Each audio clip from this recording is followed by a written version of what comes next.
Assalamualaikum warahmatullahi wabarakatuh. Perkenalkan nama saya Randi Auliananda Ruslani. Saya adalah mahasiswa program studi Teknik Informatika dari Departemen Teknik Informatika dan Komputer dengan NPM 2207411041.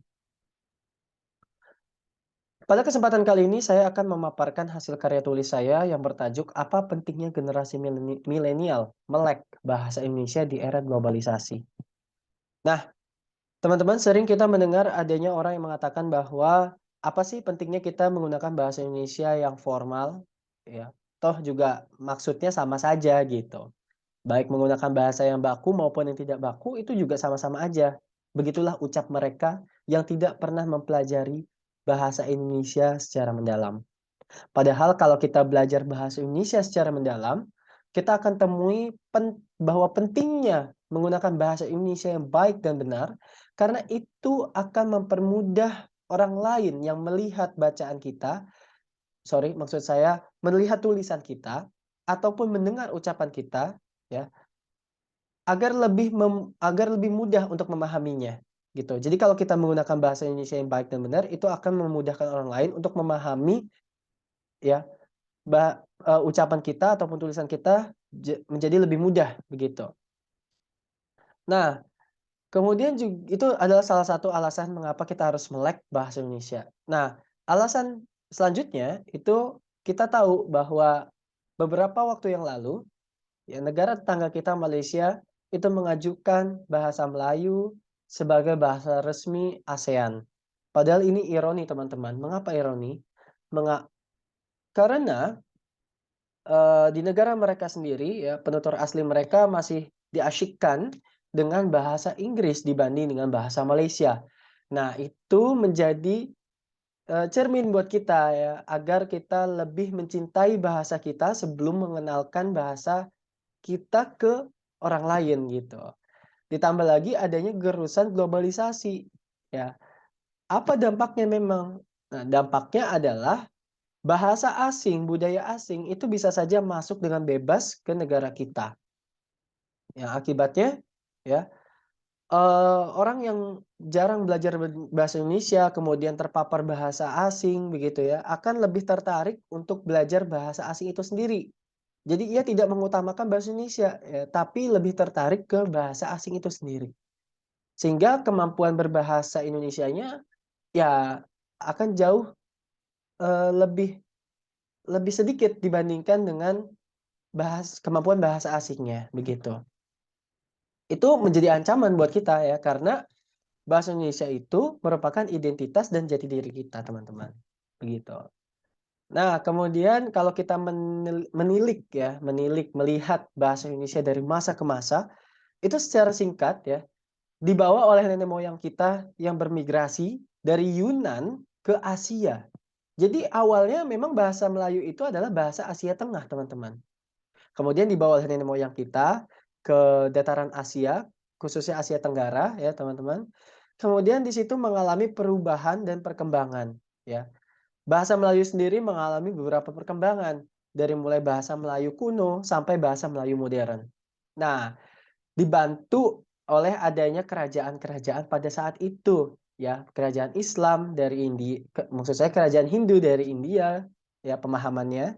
Kemudian kerajaan Islam dari Arab, kemudian juga adanya pedagang-pedagang yang berniaga ke Asia Tenggara karena waktu itu Indonesia menjadi sentra perdagangan di Asia Tenggara, di sekitaran Asia, yang menjadi, jalur rempah-rempah begitu ya. Nah, dengan adanya semua itu akan membantu penyebaran bahasa Melayu, juga mempengaruhi bahasa Melayu itu sendiri, ya. Karena bahasa Melayu itu mendapat pengaruh dari bahasa India, juga bahasa Arab. Misalnya suami, suami itu bahasa India, kursi, kursi itu bahasa Arab, begitu. Nah, hingga sampai zaman pendudukan Jepang dan Belanda, itu mulai berdirinya organisasi-organisasi, perjuangan nasional, ya. Nah, dari situlah mulai adanya istilah bahasa Indonesia, ya, ketika masa pergerakan nasional, khususnya pada saat Sumpah Pemuda yang terjadi pada tahun 1928. Nah, pada tahun itu, ya, pada saat terjadinya Sumpah Pemuda, itu para pemuda bergotong royong dari berbagai daerah di Indonesia, mereka bersumpah ya, bahwa bahasa yang satu itu adalah bahasa Indonesia. Bahasa yang mempersatukan mereka adalah bahasa Indonesia. Disusul dengan adanya organisasi-organisasi pergerakan nasional lainnya, Budi Utomo, Serikat Islam, Indische Party. Nah, mereka itu semua ya memperkukuh bahasa Indonesia sebagai bahasa negara Indonesia. Nah, juga adanya pengaruh-pengaruh ya, selain dari India dan Arab, itu juga adanya pengaruh dari bahasa Belanda. Nah, apa pengaruhnya? Ya, pengaruhnya seperti ejaan oe-oe itu, nah itu datangnya dari Belanda, karena ejaan itu adalah ejaannya Belanda, gitu. Ya. Nah, hingga saat ini bahasa Indonesia ya menjadi bahasa nasional dan bahasa resmi negara, ya. Selain mengalami perubahan dalam fungsi dalam fungsi ya, bahasa Indonesia juga mengalami perubahan dalam segi aturan pengejaannya. Nah, terdapat beberapa ejaan yang pernah ada di Indonesia, yaitu ejaan misalnya ejaan Van Ophuijsen, ejaan Suwandi, ejaan Pembaruan, ejaan Melindo, sampai akhirnya kita di EYD 5 ya. Kemudian ya, dampak dan tantangan globalisasi serta digitalisasi terhadap ekstensi bahasa Indonesia di tengah masyarakat Indonesia. Nah, teman-teman, seperti yang sudah saya jelaskan di awal ya, adanya gerusan globalisasi, digitalisasi ya, itu membuat banyak budaya asing, tak terkecuali itu adalah ragam bahasa asing itu masuk ke dalam negara kita. Nah, itu melalui apa? Banyak sekali ya, bisa melalui kartun, bisa melalui musik seperti K-pop ya, kalau kartun animasi Jepang ya. Itu secara tidak langsung membuat generasi milenial lebih tertarik untuk mempelajari bahasa asing ya. Di samping itu juga kemarin sudah saya singgung ya, adanya new normal ya, era pandemi, itu membuat manusia lebih sering berinteraksi dengan gadgetnya. Nah, itu secara tidak langsung akan mendorong penurunan, tingkat literasi masyarakat Indonesia, ya. Ya, itu juga secara tidak langsung ya, dengan turunnya kemampuan literasi, itu akan menurunkan keterampilan berbahasa Indonesianya itu sendiri, ya. Tapi kita tidak melihat dari segi negatifnya saja, tapi coba kita lihat dari segi positifnya. Kalau Indonesia itu terbuka akan ragam bahasa asing, ya, maka negara lain pun juga akan melihat Indonesia sebagai negara yang terbuka. Dan mungkin saja, ya, itu akan membuat orang asing malah tertarik untuk mempelajari bahasa Indonesia itu sendiri, gitu. Nah, kemudian ya, lantas upaya apa yang dapat kita lakukan untuk mempertahankan atau melestarikan bahasa Indonesia di tengah gerusan era globalisasi dan digitalisasi ini? Ya tentunya dengan cara merubah pemaparan bahasa Indonesia itu sendiri atau pengajaran bahasa Indonesia itu sendiri dengan mengikuti perkembangan zaman. Ya misalnya dengan cara dibuatkan animasi yang menarik dan seru untuk anak-anak tentang pelajaran bahasa Indonesia gitu ya. Kemudian juga bisa membuat film edukatif yang bisa membangkitkan semangat kita untuk belajar bahasa Indonesia, gitu. Nah, ada kabar menarik nih dari Kemenristek-Dikti ya pada tahun 2021. Kementerian Ristek-Dikti itu berhasil mengembangkan aplikasi software ya, yang memudahkan masyarakat untuk menulis serta belajar menggunakan bahasa Indonesia itu sendiri secara baik dan benar maksudnya. Nah, aplikasi itu disebut dengan SiPebi. Ya, SiPebi itu adalah software yang dapat memperbaiki ejaan pada sebuah karya tulis yang kita telah buat, ya, secara otomatis, teman-teman. Jadi kita tidak perlu repot-repot untuk mengeceknya satu-satu.